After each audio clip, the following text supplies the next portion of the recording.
Hello friends, வணக்கம். விழிநிலங்கள்லேருந்து இன்றைக்கி நம்ம பார்க்க போகிறது நெத்திலி மீனை வச்சு கிராமத்து முறையில் சுவையான மீன் குழம்பு தான். அதுவும் நம்ம வீட்டு முறைப்படி வீட்டில் இருக்கிற மசாலாவை வச்சு குயிக்காக ஈஸியாக பட் டேஸ்டியாக இருக்குங்க. வாங்க ரெசிபிக்குள்ளே போகலாம். ரெசிபிக்குள்ளே போகிறதுக்கு முன்னாடி நம்ம சேனலை சப்ஸ்கிரைப் பண்ணாங்க, சப்ஸ்கிரைப் பண்ணிக்கோங்க. எப்பயும் போல் நல்லெண்ணெய் 4 டேபிள் ஸ்பூன் ஊற்றி நல்லா சுட்டு வந்த உடனே கடுகு போட்டு, கடுகு நல்லா பொரிஞ்சு வந்த உடனே கொஞ்சோண்டு வெந்தயம் போடுங்க. வெந்தயம் போட்டு நல்லா பொரிஞ்சு வந்தோடனே நல்லா மணம் வரும். அதுக்கடுத்து குட்டியோண்டு வெங்காயம், சின்ன வெங்காயத்தை குட்டி குட்டியாக நறுக்கி ஒரு 8 வெங்காயம் போட்டுக்கோங்க. நல்லா அதுவும் வதங்கி வந்த பிறகு தக்காளி சேர்த்துக்கோங்க. நம்ம இன்றைக்கி செய்ய போகிறது தேங்காய் எதுவுமே சேர்க்காம வெறும் மல்லித்தூள் மிளகாத்தூளை வச்சு ஈஸியாக டக்குன்னு செய்கிற மாதிரி தான் இன்றைக்கி ரெசிபி பார்க்க போகிறோம். அடுத்து 3 பச்சை மிளகாவை போட்டு நல்லா வதக்கிக்கோங்க. நல்லா வதங்கின பிறகு ஒரு மீடியம் சைஸ் தக்காளியை போட்டு நல்லா வதக்கிக்கோங்க. குயிக்காக வதங்குறதுக்காண்டி கொஞ்சோண்டு தூள் உப்பு போட்டுக்கோங்க. ஆனால் மோஸ்ட்லி கல் உப்பு யூஸ் பண்ணுறதா ரொம்ப நல்லது. இந்த வெங்காயம் வதங்குறதுக்காண்டி நான் தூள் உப்பு போட்டிருக்கேன். இந்த சைஸ் எலும்புச்சம்பளம் அளவு புளி எடுத்து நல்லா அரை மணி நேரம் ஊற வச்சு கரைச்சி வச்சுக்கோங்க. 2 டேபிள் ஸ்பூன் மிளகாத்தூள் சேர்த்துக்கோங்க.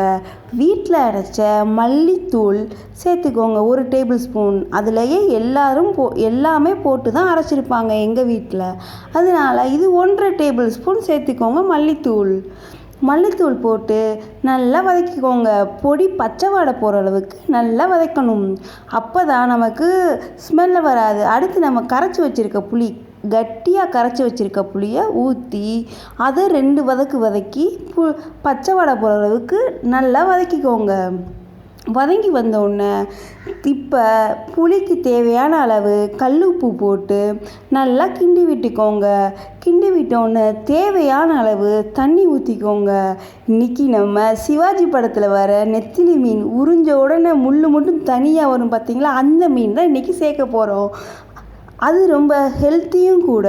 இது மாதிரி செஞ்சு பார்த்துட்டு எப்படி வந்துச்சுன்னு கமெண்ட் பாக்ஸில் கமெண்ட் பண்ணுங்கள். இப்படி நல்லா கொதித்து வந்த உடனே சிம்மில் வச்சுருங்க.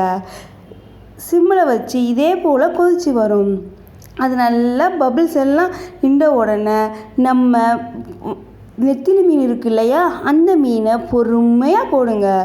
மீன் போட்ட உடனே கிண்டி விடக்கூடாது, கிண்டி விட்டால் உடஞ்சிரும். இது போல் எல்லா மீனையும் போட்டு மீடியம் ஃப்ளேம்லேயே வச்சு பொறுமையாக கொதிக்க விடுங்க. நல்லா கொதித்து வந்ததுக்கு என்ன அடையாளம்னா, மேலே நம்ம ஊற்றின எண்ணெய் அப்படியே ரெட் கலரில் பிரிஞ்சு வரும். இது மாதிரி எல்லா மீனையும் போட்டு மெதுவான தீயில நல்லா கொதித்து வந்துச்சுன்னா நம்மளோட நெத்திலி மீன் குழம்பு தயார். இது போல் செஞ்சு பார்த்துட்டு எப்படி இருக்குன்னு சொல்லுங்கள். நன்றி.